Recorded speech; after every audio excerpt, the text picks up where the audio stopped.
Hi నేను సతీష్. ఈ video skip చేయకుండా చివరి వరకు చూడండి. చాలా ఇంట్రెస్టింగ్ కంటెంట్తో మేము ముందుకు వచ్చా. చాలా అప్డేట్స్ కూడా బాగుంటాయి.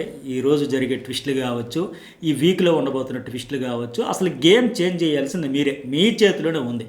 నేను చెప్పే పాయింట్లు చూశాక ఎవరు నిజంగా విన్నర్ మెటీరియల్, ఎవరు కరెక్ట్గా డిజర్వ్ అనేది కూడా మీకు ఒక ఒపీనియన్ నుంచి వస్తుంది. ఫైనల్లీ మీరే కదా డిసైడ్ చేయాల్సిందే. ఇప్పుడు ఒక సామెత ఉంటుంది కదా, రాజుగారు మెచ్చిందే రంభ అనే మాదిరిగా ఆడియన్స్కి నచ్చిన వాళ్ళే విన్నారు. అది మీకు ఎవరికి ఏదో రకం కనెక్ట్ అవుతారు. ఎమోషనల్గా కావచ్చు, సెంటిమెంటల్గా కావచ్చు, లేకపోతే రైవలరీ కావచ్చు, ఏదో రకంగా ఫైనల్లీ మీకు హార్ట్ఫుల్గా ఎవరికి నచ్చితే వాళ్ళకి ఇది ఓటు వేస్తారు, గెలిపేస్తారు. సో మొత్తానికి పాయింట్స్ ఒకసారి చూడండి. వీడియో చూసే ముందే లైక్ చేయండి. అట్లాగే ఇప్పుడు సుమన్ శెట్టి, భరణి డబుల్ ఎలిమినేషన్ అయిపోయారు కదా. ఇద్దరు దోస్తులు ఏవి వేసినప్పుడు అర్థమైపోయి, ప్రోమో వచ్చినప్పుడు కూడా అర్థమైపోయి. మీరు ఇక్కడ హౌస్లో కూడా ఫ్రెండ్సే కదా, ఈ ఫ్రెండ్షిప్ బయట కూడా కొనసాగించండి, కంటిన్యూ చేయండి. ఇద్దరు ఒకేసారి వెళ్ళిపోండి హ్యాపీగా. నా ఫ్రెండ్ నాకు వదిలేసిన బాధ లేకుండా మాదిరిగా ఇద్దరిని ఒకేసారి. మొన్న సంజరానింది కదా లంబు జంబు అని, అట్లాగే సరదాగా ఆ లంబు జంబు ఎలిమినేషన్ అయితే అయిపోయింది కదా. ఇక సరే, ఇవాళ జరగబోతున్నది ఏంటంటే, నాకున్న అప్డేట్ ప్రకారం కళ్యాణ్ నీటు ఇప్పటికే ఫస్ట్ ఫైనలిస్ట్గా అయిపోయాడు, సేవ్ ఉన్నాడు కనుక ఫస్ట్ తనూజ సేవ్ అవుతుందంట. ఆమెను సేవ్ చేసిన తర్వాత సెకండ్ డీమన్ పవన్ సేవ్ చేస్తారు, థర్డ్ ఎమాన్యుయల్ సేవ్ చేస్తారు, లాస్ట్ రౌండ్ భరణి సంజన ఉంటారంట. వాళ్ళకి ఏంటంటే ఒక చిన్న టాస్క్, ఈ ఫెదర్స్ ఉంటాయి కదా, పక్షి వెంట్రుకలు తీయడం, ఇట్లాంటి సంథింగ్ ఏదో టాస్క్ ఇస్తారంట. అందులో ఫిఫ్త్ ఫైనలిస్ట్గా అంటూ సంజనాన్ని అనౌన్స్ చేయడం, భరణి యువర్ ఎలిమినేటెడ్ అని చెప్తారట. ఇట్లా ఉంటుందంట ప్రాసెస్.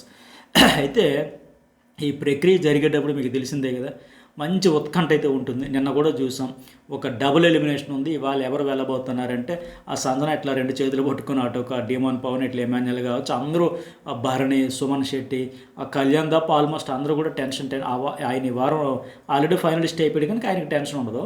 బట్ ఇక్కడ మిగతా వాళ్ళందరూ కూడా ఉత్కంఠతో టెన్షన్తో ఉన్నారు కదా. సో ఈ ప్రాసెస్ అంతా ఇట్లా ఉండబోతుంది. మరి నాకు వచ్చిన ప్రస్తుతానికి ఉన్న అప్డేట్ ప్రకారం ఇట్లా జరిగిందంట.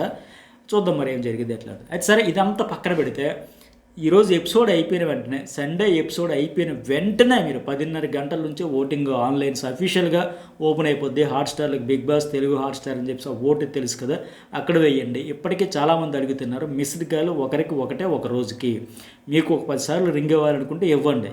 ఏమో మీకు సాటిస్ఫాక్షన్ కోసం పడిందా లేదా ఓటు అనుకుంటే ఖచ్చితంగా మిస్డ్ కాల్స్ కూడా ఇచ్చేసేయండి. అట్లాగే ఇప్పటికే నెంబర్స్ కూడా నేను పెడతా వీడియో కింద, ఈ టాప్ 5లో ఉండే కంటెస్టెంట్లకు సంబంధించి. ఎందుకంటే ఈ ఫినాలే వీక్ ఇన్ని రోజులు ఒక లెక్క, ఈ లాస్ట్ వీక్ ఒక లెక్క. ఈ లాస్ట్ వీక్లో కూడా పర్టికులర్గా ఈ ఆదివారం అంటే ఒకరోజు బోనస్ కింద వచ్చినట్టుగా కేవలం 10:30 నుంచి 12 గంటలు. ఈ గంటన్నరే ఎవరిని విన్నర్గా చేయాలి, ఎవరిని సూట్ కేసుకి దగ్గరగా చేయాలి, అసలు ఎవరిని టాప్ 5లో, టాప్ 5th ఎవరు, 4th ఎవరు, 3 ఎవరు, టాప్ 2లో విన్నర్ రన్నర్ అన్నీ డిసైడ్ చేసే ఓటింగ్ కేవలం ఈ గంటన్నరే.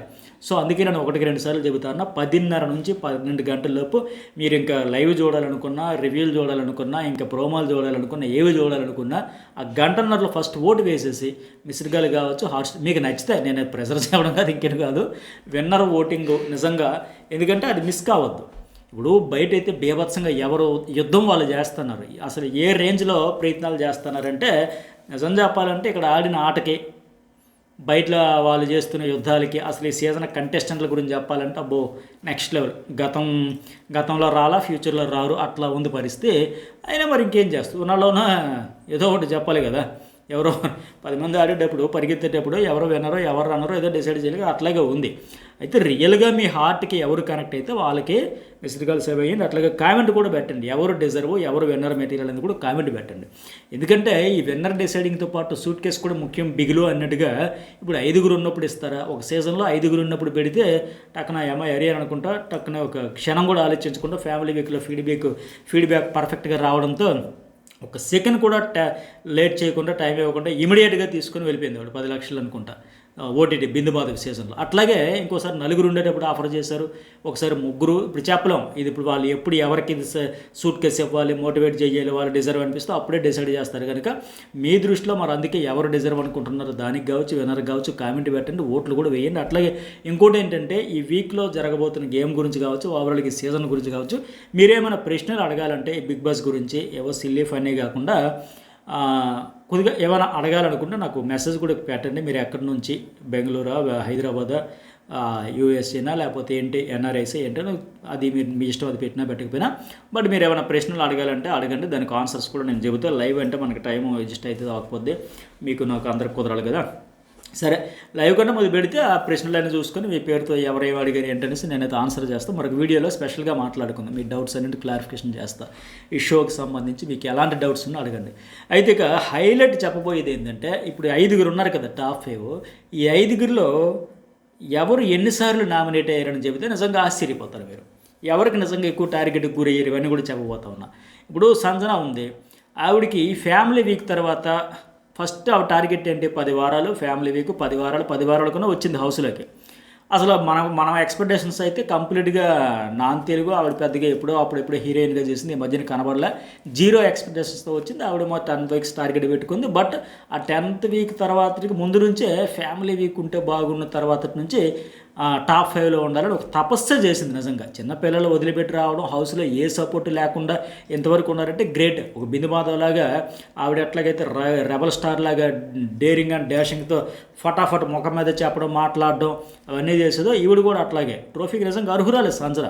సో ఆమె ఆడే విధానం కావచ్చు. ఎందుకంటే ఫస్ట్ నుంచి మీరు చూస్తే దడాదడ్ భయము, బెదురు, బెరుకు, వంగే రకం, లొంగే రకం, ఎవరి మాట వినే రకం కాదు. సీతయ్య, ఫిమేల్ సీతయ్య అనుకోవచ్చు. 14 మంది ఒకవైపు ఉన్నా, నేను ఒకవైపు, నేను ఇంతే, నేను విన్నో భయపడినో. ఆవిడ నోటితో చెప్పినట్టుగానే టామ్ బాయ్ నేచర్ ఉన్నందుకు అట్లా 1000 మంది అనేది కదా, 1000 మందికి 1000 మంది చెప్పినా, 1,00,000 మంది చెప్పినా నేను నమ్మితే నేను భయపడను అని చెప్పినట్టుగానే ఆ రీతు చదువుతే 11th వీక్లో అయ్యేటప్పుడు లొల్లే ఎవరైనా చెప్పినా నాకు సెల్ఫ్ రెస్పెక్ట్ ఇంపార్టెంట్. నేను చూసిందే చెప్పా, నేను నమ్మిందే చెప్పా, నేను క్రియేట్ చేసి చెప్పాలా, వెళ్ళిపోమంటే వెళ్ళిపోతాను, నాకు అవసరమే లేదని చెప్పి చూడండి. అక్కడ ఫిదా అయిపోయారు చాలామంది ఆడియన్స్. ఇది కదా ఈ డేరింగ్ నేచరే ఆవిడని ఇంతవరకు తీసుకొచ్చింది. పూర్తిగా ఇప్పుడు తనుజకి తెలుగు మంచిగా వచ్చు, బట్ ఈవిడికి సంజనాకి అంత రాకపోయినా, ఇద్దరు నాన్ తెలుగైనా ఈవిడికి ఆ తనుజకు ఉన్నంత క్లారిటీ లేదు కొన్ని మాటలు. కానీ అయినా సరే నామినేషన్లో ఆర్గ్యుమెంట్ చేసుకుంటూ, పాయింట్లు పెట్టుకుంటూ, అన్నింటికంటే హౌస్లో కూడా తక్కువ సపోర్ట్ సంజనాకే వచ్చింది. ఎందుకు ఈ మాట చెబుతున్నానంటే, ఈ హౌస్లో ప్రస్తుతానికి ఉన్న వాళ్ళలో 11 సార్లు నామినేట్ అయ్యిందంటే ఎన్నిసార్లు టార్గెట్ అయ్యిందో గుర్తుపెట్టుకోవచ్చు మీరు. వీకెండ్లో కూడా రాలా, హౌస్ మేట్స్ నుంచి కూడా సపోర్ట్ లేదు కదా, తిరిగి టార్గెట్కి గురయ్యింది. అంటే సంజన, ఆంటీ సంజన అందరూ నామినేషన్ చేసుకున్న దానికి ఏకైక ఆప్షన్లో ఆవిడ కనబడింది. గత సీజన్లో ఒక అభిజిత్, ఒక రాహుల్ సిప్లిగంజ్, ఒక కౌశల్ ఇట్లాంటి వాళ్ళు 11 సార్లు నామినేట్ అయితే విన్నర్స్ అయిపోయారు. మరి ఈవిడికి ఏ రకంగా అవ్వలేదు, మొత్తానికి అవకాశం వచ్చినట్టుకు లేదు, టాప్ 5లో ఉంది. ఏమో మీరు తలుచుకుంటే ఎంత అది కూడా అవ్వచ్చు. ఆ అర్హురాలా కాదని కూడా కామెంట్ పెట్టండి. ఇక ఈవిడి తర్వాత ఉన్న వాళ్ళలో ఎక్కువసార్లు నామినేషన్ అయ్యిందంటే డీమాన్ పవన్ 9 సార్లు అయ్యాడు. ఇన్నిసార్లు అయ్యాడా అని తెలియకుండానే ఆశ్చర్యంగా ఇన్నిసార్లు అయ్యాడు. ఆయన నేచర్ కూడా చూసాం కదా, ఎంత చక్కగా ఉన్నాడు. ఆ బాండ్ ఆవిడ బయటికి వెళ్ళిపోయిన తర్వాత నాటతను ఆడుకుంటూ అందరితో మింగిల్ అవుతూ సరదాగా చాలా జోవియల్గా, కామెంట్ కంపోజ్డ్తో మిస్టర్ కూల్ అన్నట్టుగా ఉన్నాడు కదా. ఫిజికల్ టాస్క్లో కూడా ఎంత చక్కగా ఎంజాయ్ చేశాను నేను. కళ్యాణ్తో పాటు టాస్క్ కార్లోంచి ప్రమోషన్ బ్రాండ్ టాస్క్లు ఆడేటప్పుడు కూడా ఎంజాయ్ చేస్తా, చాలా స్పీడ్గా ఆడుకుంటూ, హుషారుగా ఉంటూ, జోకులు వేసుకుంటూ, మాట్లాడుకుంటూ, నాకు లాయర్ లక్కర్లా నా మాటలు లేనే ఆడుతున్నట్టుగా చాలా బాగుంది ఆయన జర్నీ కూడా చూసుకుంటే. ఇతను కూడా ఏకంగా 9 సార్లు నామినేషను. ఇక ఇతడి తర్వాత తనూజ హైయెస్ట్గా 8 సార్లు నామినేషన్ అయింది. ఈ అమ్మాయి కూడా ఫస్ట్ నుంచి ఆ ప్రీ ఎగ్జిస్టింగ్ ఓటింగ్ ఉన్నా సరే ఇక్కడ హౌస్లోకి వచ్చాక కూడా ఎన్నిసార్లు నామినేషన్ అయినా సేవ్ చేసుకుంటూ వచ్చారంటే ఆవిడ ఆట నచ్చబట్టే కదా, లేకపోతే చేస్తారా. సో ఆవిడకి కూడా క్లారిటీ ఉంది. ఫ్యామిలీ వీక్ తర్వాత 10 టైమ్స్ వచ్చిన వాళ్ళలో ఎక్కువ మంది పెట్టారంటే విన్నర్ మెటీరియల్ లెక్క. సో ఆవిడకు క్లారిటీ ఉంది. అట్లాగే కళ్యాణ్ కూడా 7 సార్లు నామినేషన్ అయ్యాడు. ఇతనికి దరిద్రం ఏంటంటే 14th వీక్లో 13th వీక్లో ఆ కెప్టెన్సీ మినిట్ అవన్నీ రాకపోయి ఉంటే బాగుండేది. అప్పుడు 13వ వారంలోకి మళ్ళీ రెండోసారి కెప్టెన్ అవ్వడం, ఇప్పుడు మళ్ళీ వారం టికెట్ ఫైనల్లో గెలుచుకోవడం, ఈ 2 లేకపోతే ఇంకా బాగుండేది.